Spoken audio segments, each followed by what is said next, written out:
Shalom and welcome to 2 Minutes of Torah. This year is entitled Har Habayit, the Temple Mount, number 9.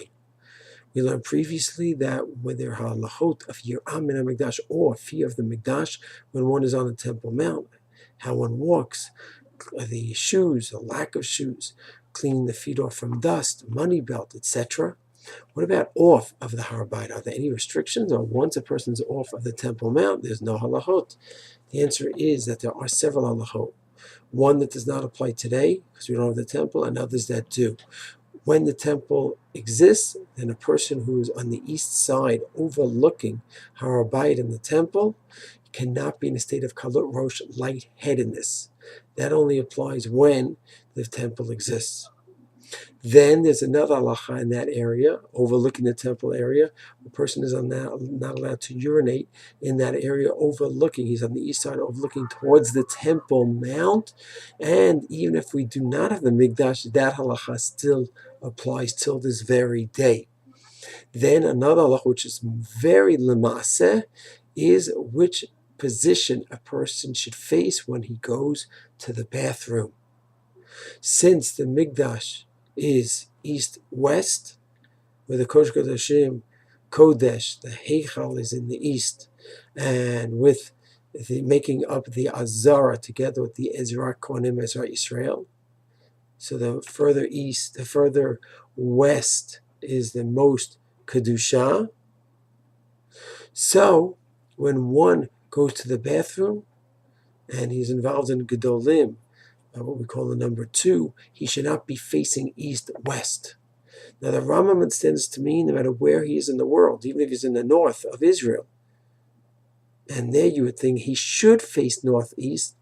He should face east-west, because if he faces north-south, he's facing towards Yerushalayim. And just like by davening we try to adjust to face to Yerushalayim, here we should always try to adjust not to face Yerushalayim when we're going to the bathroom.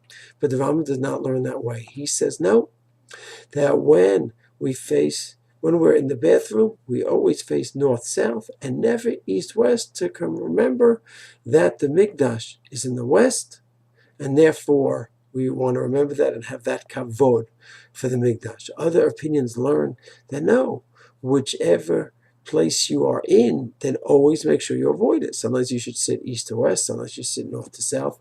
The Shulchan Aruch paskins like the Rambam, that a person should always be north-south when a person is involved in what we call a number 2, and never east-west. However, there's an argument.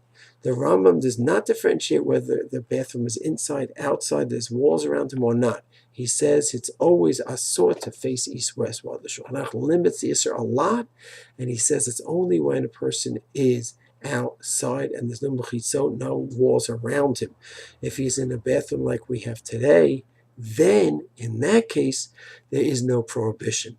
So while the Rambam may have a problem with the position of our bathrooms today, and one Rambam would say that the bathroom should always face north-south and not east-west, the Shulchan Aruch paskins like the other shitot that if it's inside a building like our bathrooms today, there is no problem. So the Lamaisa would come out is only when a person would be on a trip, a tiyul, and he has to go to the bathroom. He cannot wait, and he has to make a number 2, Gedolim. He should make sure to face north-south and not face east-west, according to the Shulchan Aruch and the Rambam. Shalom.